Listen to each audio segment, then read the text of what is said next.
அஸ்ஸலாமு அலைக்கும். வணக்கம் ஆய்போவான்.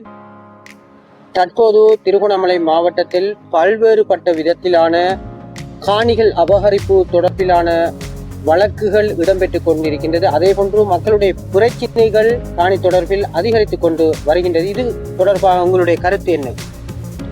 காணி பிரச்சனையானது இன்று நேற்று தோன்றியதல்ல. 1977 ஆண்டு முதல் திருகோணமலை மாவட்டத்தில் பல்வேறு பகுதிகளிலும் இந்த காணி பிரச்சனையானது இருந்து கொண்டே இருக்கின்றது. இது ஒரு தீர்க்கப்படாத பிரச்சனையாக இருந்து கொண்டிருக்கின்றது. மக்கள் தாங்களாக வழக்குகள் மூலம் தீர்த்து கொள்வதற்காக வழக்குகளை நீதிமன்றங்களை நாடுகின்றார்கள். அதே போன்று அதிகாரிகளோடு தீர்க்கப்பட வேண்டிய பிரச்சனைகள் இன்னும் நிலுவையாகவே இருந்து கொண்டிருக்கின்றது.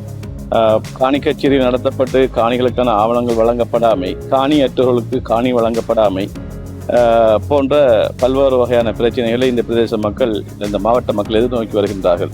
அது மட்டுமல்ல, பல்வேறு வகையான ஆக்கிரமிப்புகள், நில ஆக்கிரமிப்புகள் நடைபெற்று வருகின்றது. பல்தேசிய கம்பெனிகள் ஊடாக, அதே போன்று வன இலாக்கா போன்ற அரச நிறுவனங்கள் ஊடாக கூட இந்த நிலங்களை, காடுகளை, வனங்களை பாதுகாப்போம் என்ற ரீதியில் பல்வேறு வகையான நடவடிக்கை மேற்கொள்ளப்பட்டு வரும் இந்த வேளையில் அதனூடாகவும் மக்கள் பாதிக்கப்பட்டு வருகின்றார்கள். ஏனென்றால் யுத்தத்தின் பின்னரான காலப்பகுதியில் இந்த மக்களுக்கான காணி பங்கீடு சரியான முறையில் நடைபெறவில்லை.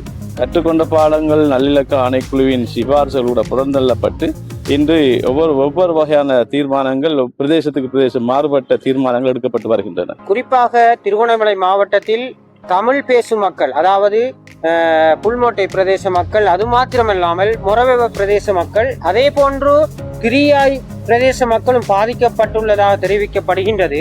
குறிப்பாக நீங்கள் குச்சவெளி பிரதேச சபையின் தவிசாளராக கடந்த காலங்களில் இருந்தீர்கள். அப்போது நீங்கள் எடுத்த நடவடிக்கைகள் என்ன? குச்சவெளி பிரதேச செயலக பிரிவானது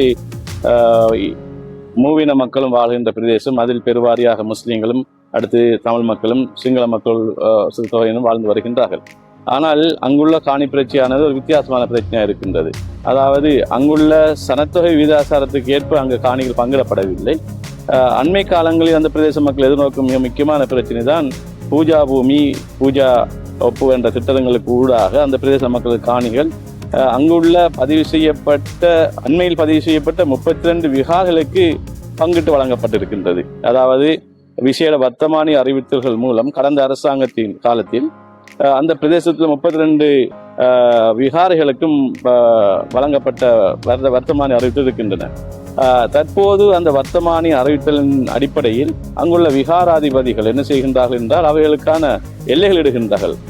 மிக அண்மையில் கூட திரியாய், தென்னமரவாடி, புல்மோட்டை, கும்புருப்பட்டி போன்ற பகுதிகளில் அங்குள்ள விகாரங்களுக்காக வர்த்தமானி அறிவித்தல் மூலம் பிரகடனப்படுத்தப்பட்ட காணிகள் எல்லையிடும் நடவடிக்கை நடைபெற்று வருகின்றது.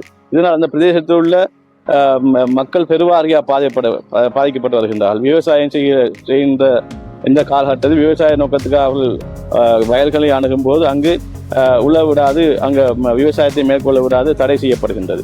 இந்த வேளையில் அங்குள்ள விகாராதிபதியுடன் இணைந்து படையினரும் செயல்படுகின்றார்கள். அதே போன்று அதிகாரிகளும் செயல்படுகின்றார்கள். இதனால் மக்கள் பெரும் பாதிக்கப்படுகின்றார்கள். மக்களது பிரச்சனைகள் தீர்க்கப்படாது இருக்கின்ற நிலையில் தற்போதைய அரசாங்கம், அதாவது இன மத வேறுபாடின்றி செயற்படுவதாக நாட்டின் ஜனாதிபதி அவர்கள் கூறுகின்றார்கள். நீங்கள் உங்களுடைய பிரச்சனைகளை அரசியல் மட்டங்களை கொண்டு சென்றீர்களா? உண்மையில் இது ஒரு இந்த காலகட்டமானது ஜனாதிபதி அவர்களால் தெரிவிக்கப்பட்டது, அதாவது இந்த அரசாங்கத்தினால் உறுதி வழங்கப்பட்டது போன்று அந்த செயல் திட்டங்கள் இங்கு நடைமுறைப்படுத்தப்படவில்லை என்றே கூற வேண்டும். இதனால் வடக்கில் உள்ள பிரச்சனை போன்று கிழக்கிலும் காணி பிரச்சனை இருக்கின்றது. வடக்குக்கு வழங்கப்படுகின்ற தீர்வு போன்று கிழக்கு மாகாணத்தில் உள்ள காணி பிரச்சனைக்கான தீர்வு சரியாக வழங்கப்படவில்லை.